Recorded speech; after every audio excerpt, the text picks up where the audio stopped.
Beleza, né? Então a gente pode já continuar aí, né? Então a gente pode perceber o seguinte, que a teoria atômica é algo que surgiu na Grécia Antiga e foi consolidada por dois filósofos importantíssimos aí, que é o Leucipo, né? E Demócrito, contemporâneos ali da Grécia Antiga, que consolidaram a ideia de átomo, né? Como partícula indivisível e que constitui a matéria como nós conhecemos. Porém, com o avanço, né, dos conhecimentos, você pode perceber que essa ideia de átomo como algo indivisível teve que ser posta em xeque, né? Teve que ser posta ali em dúvida. Será que ele realmente é indivisível, né? Até que, ali em meados do século XIX, um grande estudioso aí, um grande meteorologista e químico também, que é o Dalton, começou a estudar das reações químicas, né? E ele estudava as reações químicas ainda utilizando a ideia de átomo como uma partícula indivisível. Então a gente pode pensar nos modelos atômicos iniciais ali, né? O modelo atômico de Dalton, ele ainda considerava o átomo como uma partícula indivisível, tá bom? Então o Dalton ali, ó, o Dalton teve essa ideia, ele divulgou isso em meados ali de 1808, né? Início ali do século XIX, né? E ele considerou o seguinte, ele considerou que na verdade os átomos eram esferas, deixa eu só colocar aqui com a cor vermelha, tá?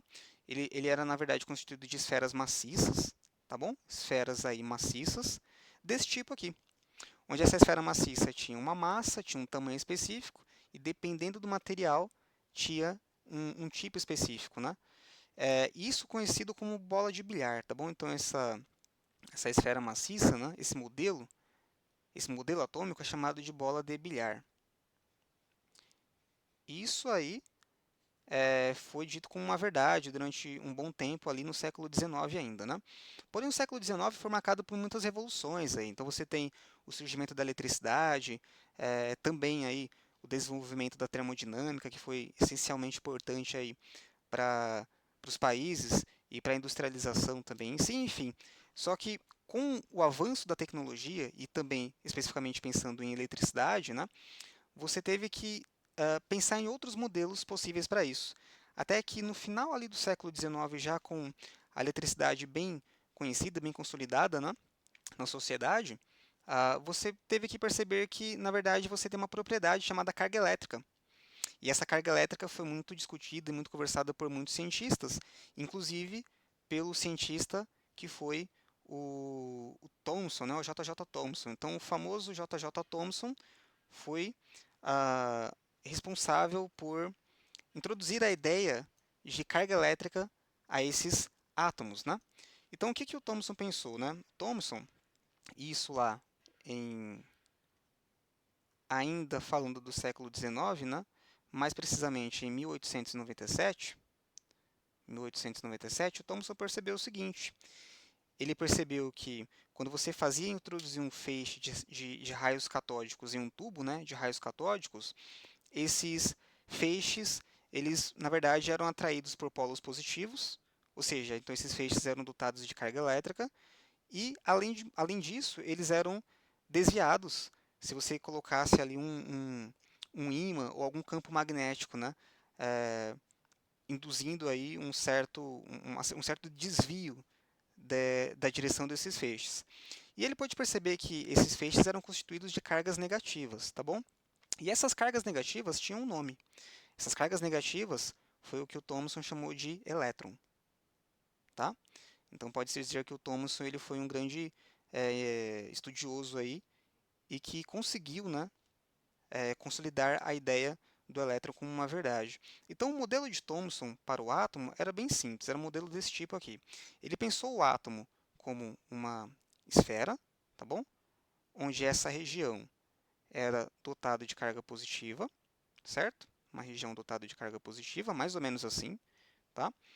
É, E aí, essa esfera, na verdade, era constituída de elétrons, onde os elétrons que ficavam aqui, né, na parte, na parte preso, né, a essa esfera, eram dotados de carga negativa. E esse modelo é importantíssimo porque foi um modelo que começou a pensar no átomo como algo que é divisível.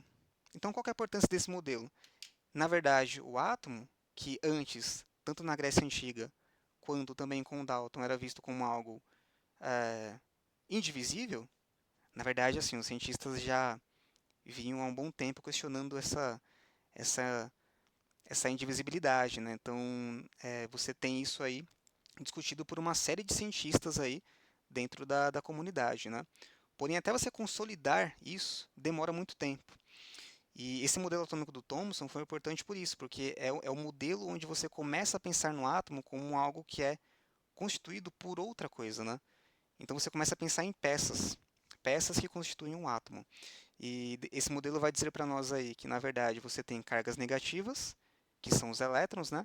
Presos ali em um corpo dotado de carga positiva. E o que acontece? Se eu tenho uma carga positiva, né? Se eu tenho uma carga positiva e aproximo essa carga positiva de cargas negativas, qual que é a consequência disso? É que existe uma atração elétrica entre a carga positiva e a carga negativa. Então, esse modelo conhecido como pudim de passas, né?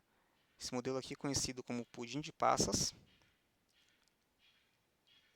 ele é importantíssimo por isso, porque ele é um modelo que vai começar aí a mostrar para nós que os átomos, na verdade, são constituídos de peças, e peças bem definidas, peças com carga elétrica, peças com propriedade elétrica, que foi essencial para conhecermos o átomo como ele é hoje.